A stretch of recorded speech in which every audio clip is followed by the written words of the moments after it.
صفحہ 287 آیت نمبر 124۔ اعوذ باللہ من الشیطان الرجیم، بسم اللہ الرحمن الرحیم۔ وَإِذَا مَا أُنزِلَتْ سُورَةٌ فَمِنْهُمْ مَنْ يَقُولُ أَيُّكُمْ زَادَتْهُ هَٰذِهِ إِيمَانًا فَأَمَّا الَّذِينَ آمَنُوا فَزَادَتْهُمْ إِيمَانًا وَهُمْ يَسْتَبْشِرُونَ وَأَمَّا الَّذِينَ فِي قُلُوبِهِم مَّرَضٌ فَزَادَتْهُمْ رِجْسًا إِلَىٰ رِجْسِهِمْ وَمَاتُوا وَهُمْ كَافِرُونَ أَوَلَا يَرَوْنَ أَنَّهُمْ يُفْتَنُونَ فِي كُلِّ عَامٍ مَّرَّةً أَوْ مَرَّتَيْنِ ثُمَّ لَا يَتُوبُونَ وَلَا هُمْ يَذَّكَّرُونَ وَإِذَا مَا أُنزِلَتْ سُورَةٌ نَّظَرَ بَعْضُهُمْ إِلَىٰ بَعْضٍ هَلْ يَرَاكُم مِّنْ أَحَدٍ ثُمَّ انصَرَفُوا صَرَفَ اللَّهُ قُلُوبَهُم بِأَنَّهُمْ قَوْمٌ لَّا يَفْقَهُونَ صدق اللَّهُ مَوْلَانَا الْعَظِيمُ وصدق رسوله النبي الأمي الكريم ونحن على ذلك لمن الشاهدين والشاكرين والحمد لله رب العالمين۔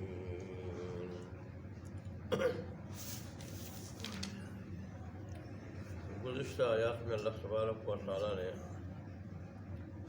ارشاد فرمایا تھا کہ جب اصلاح کرو تو اپنے جو سب سے قریبی لوگ ہیں ابتدا انہیں سے کرو۔ جہاد بھی ہوتا ہے اصلاح کے لیے، اس لیے اللہ تبارک و تعالیٰ نے فرمایا تھا اے ایمان والو، تم لڑو ان لوگوں سے، کافروں میں سے جو تمہارے قریب ہیں، قریب تر ہیں۔ اور میں نے کل بتایا تھا کہ رسول اللہ صلی اللہ علیہ وسلم نے ابتدا بھی جو کی تھی جنگ کی، وہ بھی اپنے خاندان سے اور قریش مکہ سے۔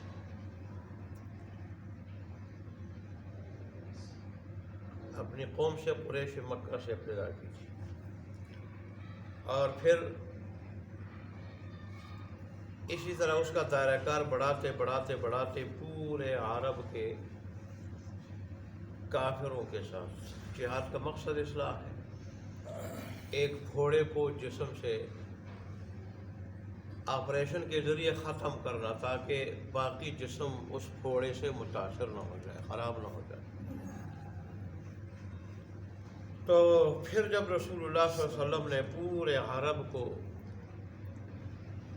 کفر سے، شرک سے پاک فرمایا، اور اس طرح انسانی معاشرہ وہ کفر اور شرک کے گند سے اور گندگی سے پاک صاف ہو گیا، تو پھر رسول اللہ صلی اللہ علیہ وسلم نے غزوہ تبوک کی صورت میں بیرون ملک کا رخ کیا کہ اب دیگر ممالک کی بھی اصلاح ہو، اور پھر رسول اللہ صلی اللہ علیہ وسلم نے خطوط بھی جاری کیے مختلف بادشاہوں کے نام۔ خطوط میں یہی تھے کہ اسلم تسلم، میں جو پروگرام لایا ہوں اس پروگرام کو مانو تو دنیا آخرت دونوں میں سلامتی مل جائے گی۔ دنیا میں بھی ذلت و رسوائی سے، اللہ کے عذاب سے، پکڑ سے بچ جاؤ گے، اور آخرت کی جو حقیقی رسوائی ہے، دائمی رسوائی ہے، اس رسوائی سے بھی بچ جاؤ گے۔ یہ خطوط بھی آپ نے بھیجے، اور آپ نے جنگ کی صورت میں بھی بیرون ملک کا رخ کیا، رومیوں کے ساتھ لڑنے کے لیے آپ نے سفر فرمایا۔ اور میں نے کل آپ کو بتایا تھا کہ ابن عربی رحمۃ اللہ علیہ، حضرت ابن عربی رحمۃ اللہ علیہ اس آیت کے تحت لکھتے ہیں کہ انسان کو چاہیے کہ سب سے پہلے لڑے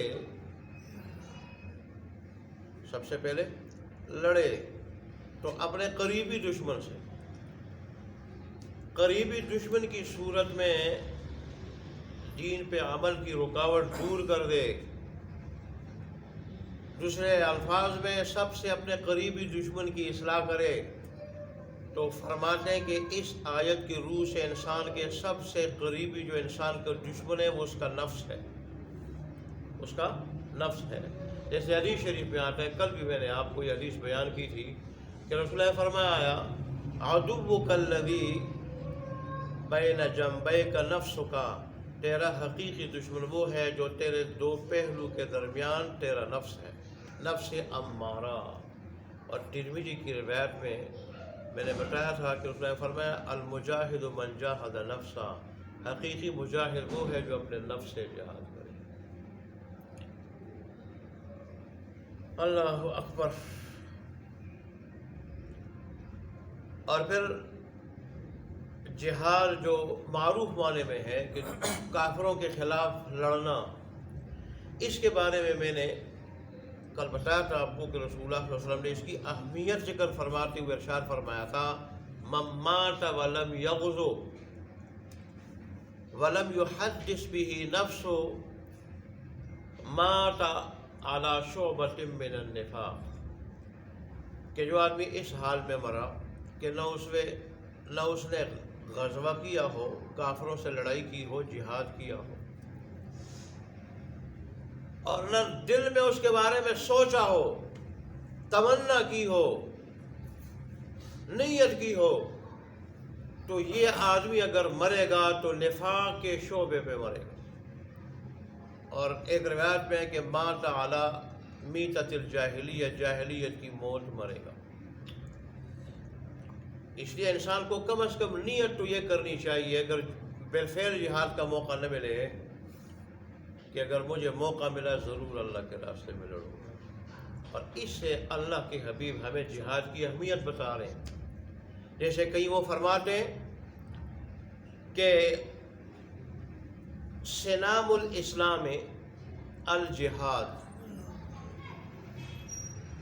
اسلام کی کوہان، بلندی، شان و شوکت، زینت وہ جہاد. اور رسول اللہ صلی اللہ علیہ وسلم نے جب مکے کو فتح فرمایا تھا تو اس وقت فرمایا تھا آج ہجرت ختم ہو چکی، لیکن جہاد نزول عیسیٰ علیہ السلام تک جاری رہے گا. اور یہ بھی ارشاد فرمایا تھا کہ جنت تلواروں کے سائے تلے ہے، جنت تلواروں کے سائے تلے. رسول اللہ صلی اللہ علیہ وسلم نے فرمایا، یہاں تک بھی فرمایا جہاں اللہ تبارک و تعالیٰ نے مجھے ہنس مکھ پیدا فرمایا، ہنس مکھ بنایا کہ میں مسکراتا رہتا ہوں، مسکراہٹ کے ساتھ رہتا ہوں، ملتا ہوں، وہاں اللہ تبارک و تعالیٰ نے مجھے لڑنے والا بھی بنایا. اور خود رسول اللہ صلی اللہ علیہ وسلم نے اس کی تمنا فرمائی شہادت کی، اللہ کے راستے میں لڑ کے شہادت کی. اور یہ بھی فرمایا تھا کہ جب تک مسلمان جہاد کو نہیں چھوڑیں گے، بلند و بالا رہیں گے، سردار رہیں گے، غالب رہیں گے، عزت کے ساتھ زندگی گزاریں گے. اور جب مسلمان اس کو چھوڑیں گے تو کیا ہو جائیں گے؟ ذلیل و خوار ہو جائیں گے.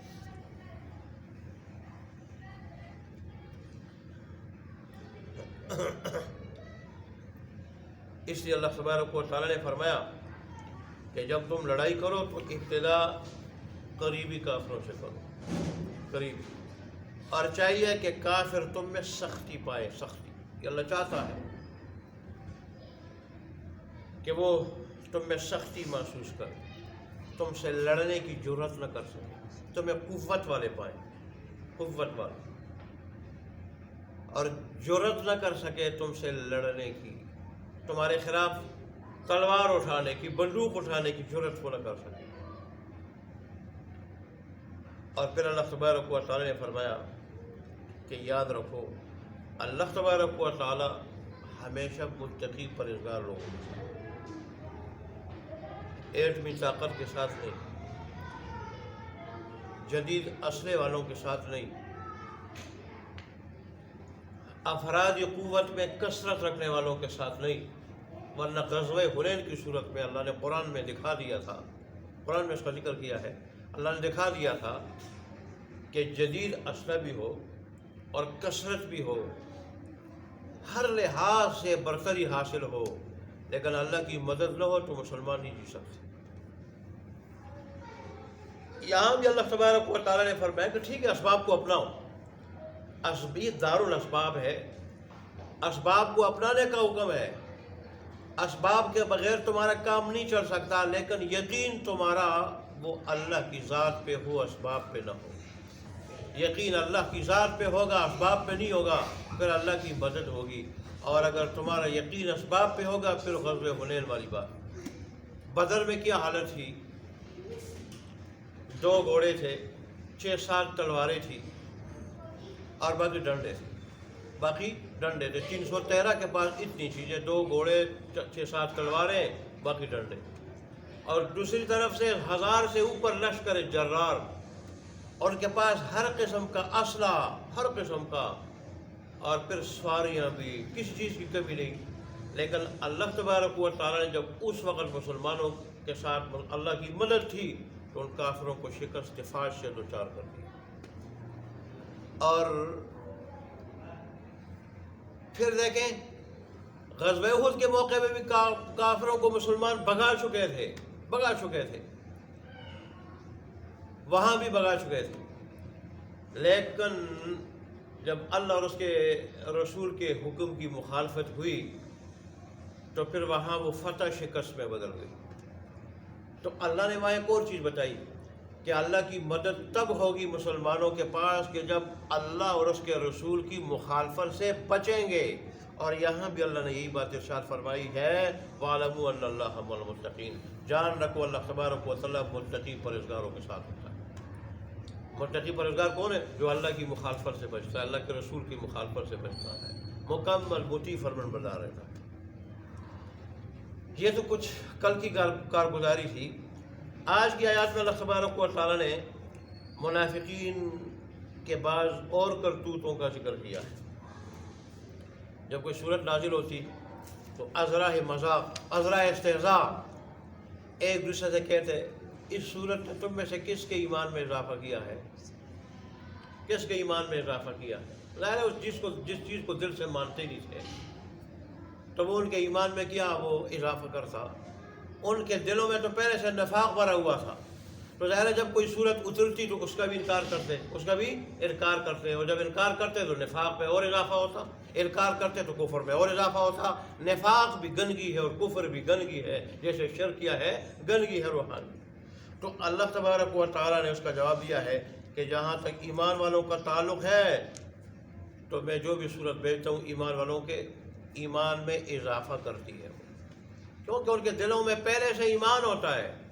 میری ہر صورت کو ماننا، اس پہ ایمان رکھنا، میری ہر آیت کو ماننا، اس پہ ایمان رکھنا اور اس کو سچا جاننا. تو جب دوسری صورت جاتی ہے تو اس میں بھی ان کا ایمان ہو جاتا ہے، ایمان لے آتے ہیں، اس کو بھی دل سے مان لیتے ہیں، تو ظاہر ان کی ایمان میں اضافہ ہو جاتا ہے. اور جن کے دلوں میں نفاق کا مرض ہو، نفاق کا مرض ہے، منافق ہیں وہ، تو ظاہر ہے ان کے نفاق میں اور بھی اضافہ ہوتا ہے، جیسے میں نے زبانی کہہ دیا. اور نفاق گندگی ہے، کفر گندگی ہے، شرک گندگی ہے. اس لیے اللہ نے فرمایا کہ ایسے لوگوں کے لیے پھر کوئی جب صورت آتی ہے، آسمان سے آیت آتی ہے تو ان کی گندگی میں اور اضافہ ہو جاتا ہے.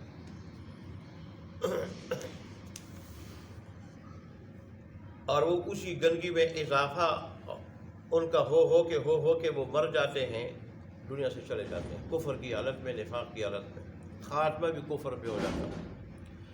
مطلب یہی ہے کہ جو آدمی گناہ پہ جمتا ہے، اصرار کرتا ہے، اڑا رہتا ہے، وہ کفر ہو، شرک ہو یا کبیر گناہ ہو، ایسے آدمی کا خاتمہ بھی پھر برا ہوتا ہے. اگر کفر ہے تو کفر پہ، شرک ہے تو شرک پہ، اور اگر گناہ کبیرہ ہے تو گناہ کبیرہ پہ. مومن کی شان یہ اول گناہ سے بچتا ہے، اللہ کی مخالفت سے بچتا ہے. اور اگر کہیں گناہ ہو جائے غلطی سے تو پھر اس پہ اڑتا نہیں، جمتا نہیں، فوراً توبہ کر لیتا ہے نادم ہو. تو اللہ اس گناہ کو اور گناہ کے اثر کو بھی کیا کر دیتا ہے، ختم کر دیتا ہے، مٹا دیتا ہے. پھر اس سے دل پہ سیاہ نقطہ نہیں بنتا، جس سے دل ٹھیڑا ہو جاتا ہے، پھر اچھائی برائی اور برائی اچھائی لگتی ہے. پھر اللہ تبارک و تعالیٰ نے فرمایا کہ دیکھیں یہ منافق سوچتے نہیں، یہ کچھ عقل سے کام نہیں لیتے، سال میں 1-2 مرتبہ ان کو مصیبت میں ڈالا جاتا ہے، کہیں تو ان کا نفاق کھول لیا جاتا ہے، نفاق کھول لیا جاتا ہے، رسول اللہ مجلس سے اٹھا دیتے ہیں کہ اخرج انک منافق، اخرج انک منافق، تو نکل جائے میری مجلس سے، تو منافق ہے، تو نکل جائے میری مجلس سے، تو منافق ہے۔ اب سارے مجمع کے سامنے کسی کو کہہ دیا جائے، وہ بھی اللہ کا رسول کہے، جس کے کہنے میں کوئی شک ذرا برابر نہیں ہو سکتا کہ اٹھ جا تو منافق ہے، اٹھ جا تو منافق ہے، اس سے بڑھ کر ذلت و رسوائی اور کیا ہو سکتی؟ ایسے ان کو جہاد کا کہا جاتا ہے تو جہاد بھی ان کے لیے کیا ہے؟ مصیبت ہے، اندر سے تو جہاد مانتے نہیں ہیں لیکن انکار بھی نہیں کر سکتے، پھر نفاق کھلتا ہے، وہ بھی ان کے لیے مصیبت۔ اور اگر ان کو مال کے خرچ کرنے کا کہا جاتا ہے تو وہ بھی ان کے لیے کیا ہے؟ مصیبت۔ پھر اللہ ان کو بیماریاں بھی کیا کرتا ہے؟ مبتلا کرتا ہے، تو یہ ساری ان کے لیے مصیبت ہی مصیبت ہے۔ اور مصیبت اللہ کیوں بھیجتا ہے؟ مصیبت اللہ بھیجتا ہے کہ بندہ سنبھل جائے، اس کو تنبیہ ہو جائے، لیکن تنبیہ بھی عقل والے کو ہوتی ہے، ان منافقوں میں عقل ہی نہیں، ان منافقوں میں سمجھ ہی نہیں۔ اللہ کی تنبیہ پہ آدمی متنبہ ہو جائے، بیدار ہو جائے، وہ جاگ جائے، تو یہ بھی سمجھداری کی علامت ہے اور نیک بختی کی علامت ہے۔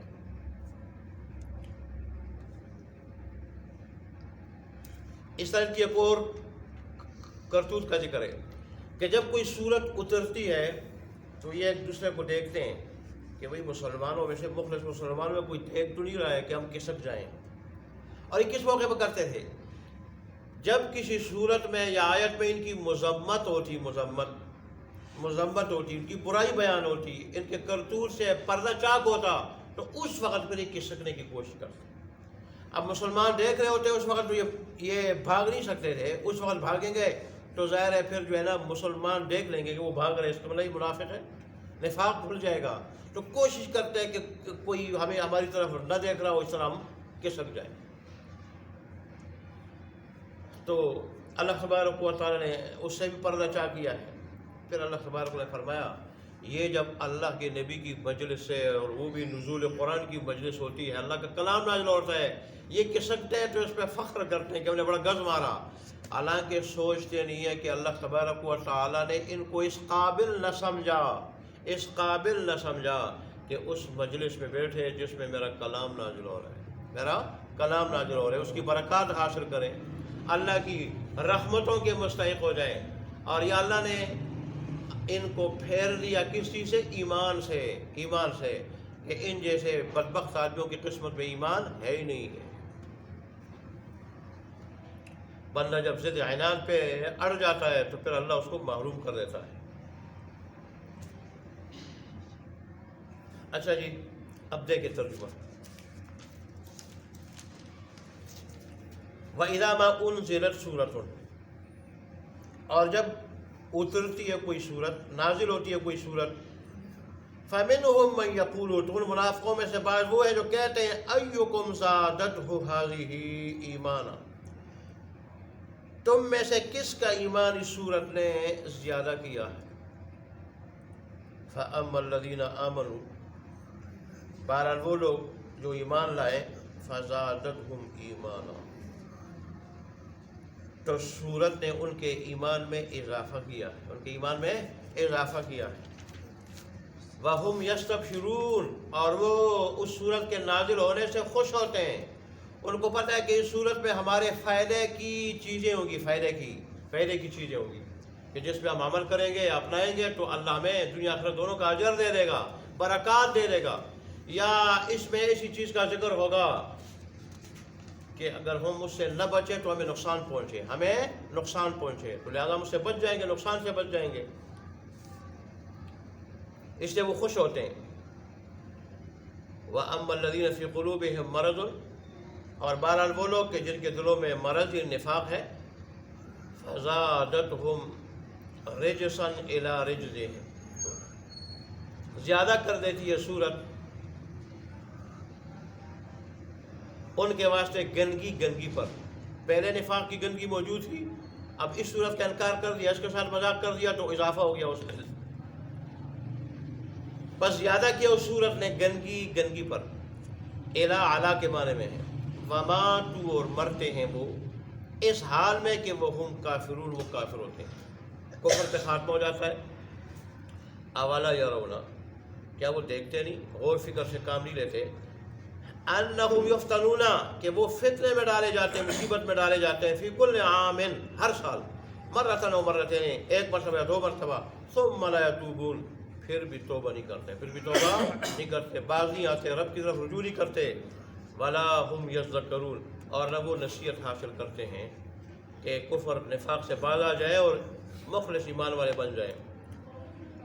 وَإِذَا مَا أُنزِلَ سُورَةٌ اور جب اترتی ہے کوئی سورت، نظر بعضهم إلى بعض تو ان میں سے بعض کی طرف دیکھتے ہیں، هل يراكم من أحد کیا دیکھتا ہے تمہیں کوئی آدمی، کیا دیکھتا ہے تمہیں کوئی آدمی، ثم انصرفوا اور پھر وہ کیا ہو جاتے ہیں، چلے جاتے ہیں،